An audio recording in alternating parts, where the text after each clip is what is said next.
Auto stocks की बात निकली ही है तो एक बार देख लेते हैं कि इतनी जबरदस्त तेजी जो आ रही है, बाजार का क्या नजरिया बन रहा है ऑटो स्टॉक्स को लेकर।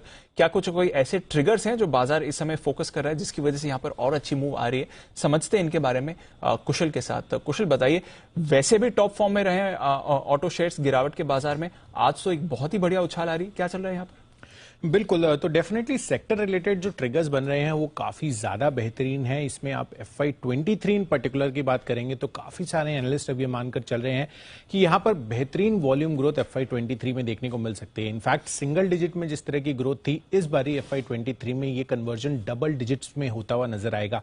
इनफैक्ट यहां पर इसके काफी सारे कारण हैं और पर्टिकुलरली अगर हम पैसेंजर व्हीकल्स की बात करें तो यहां पर SUVs जो और साथ ही जो MPVs है, यहां पर काफी बड़ी बढ़त FY19 के वॉल्यूम्स के मुकाबले आती हुई दिखेगी। करीब करीब 16 लाख गाड़ियों का एडिशन FY23 में आपको यहां पर होता हुआ दिख सकता है।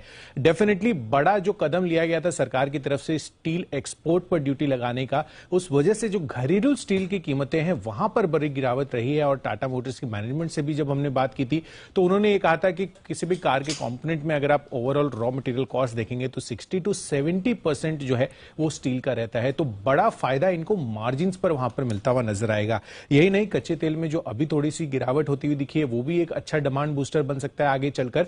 एंड लार्जली अगर आप सेगमेंट वाइज जाएंगे तो यहां पर कमर्शियल व्हीकल सेगमेंट्स जिस तरह से रिप्लेसमेंट डिमांड आगे बढ़ती हुई दिख रही है, उस वजह से काफी अच्छा ट्रिगर बनेगा। साथ ही टू व्हीलर और ट्रैक्टर स्पेस ये बड़े फोकस में रहेंगे। मॉनसून सीजन हमें पता ही है और साथ ही अगर आप देखें तो आगे चलकर जो ग्रामीण इलाकों में रिकवरी हम देख रहे हैं उनकी इकोनॉमी में, उससे ये जो दो सेगमेंट्स हैं उनको काफी बड़ा फायदा मिल सकता है। इनफैक्ट सेमीकंडक्टर की जहां तक बात है तो तमाम मैनेजमेंट, इनफैक्ट मदरसन सुमी के मैनेजमेंट से भी जब हमने बात की थी तो उन्होंने भी यही कहा था कि सितंबर अक्टूबर तक पूरी तरह से जो सेमीकंडक्टर का इशू है वो रिजॉल्व होता हुआ नजर आएगा। तो 3 साल बाद आप देखिए ऑटो स्पेस में फिर से अब अच्छे जो दिन है वो कहीं ना कहीं आज लौटते हुए दिख सकते हैं और इसी वजह से पूरा का पूरा स्पेस पिछले 1.5 से 2 महीने में आप देखिए फोकस में है।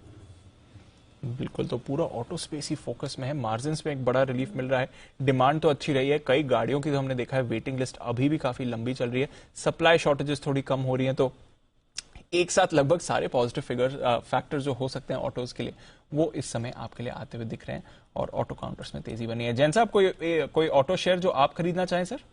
बिल्कुल बिल्कुल, इनफैक्ट पिछले कुछ दिनों से आप देखें तो ये जैसे मैंने बताया ना, शुगर मैं उस टाइम पे प्ले कर रहा था और अब मैं ऑटो के साथ प्ले कर रहा हूँ। ऑटो एंसिलरी और काफी सारे स्टॉक्स इस पर्टिकुलर सेगमेंट से रेकमेंड किए हैं और ऑटो में तो सारे बड़े स्टॉक्स हैं। तो बजाज ऑटो इनफैक्ट इस पे नजरें बनी हुई है। पिछली बार ठीक है बायबैक को लेकर नेगेटिव अनाउंसमेंट था, बट अब वापस से नजरें बजाज ऑटो पे बनी हुई है। दूसरा हीरो मोटोकॉर्प अगेन जो भी इश्यूज थे उससे ऊपर आ गया।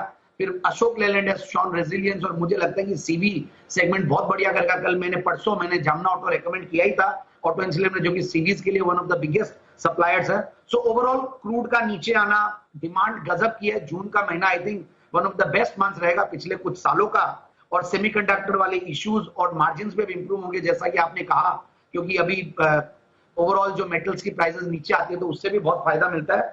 सो मुझे लगता है कि जबरदस्त डिमांड है। जिस तरीके की वेटिंग लिस्ट है 6 महीना 1 साल अभी गाड़ियां खरीदने में, मुझे लगता है इस सेक्टर पे बिल्कुल बुलिश रहना चाहिए। वैल्यूएशंस के लिहाज से भी सस्ता है, डिविडेंड यील्ड और ये सब बहुत बढ़िया। तो टू व्हीलर स्टॉक्स तो तीनों ही रॉक करने वाले हैं। That's my assumption।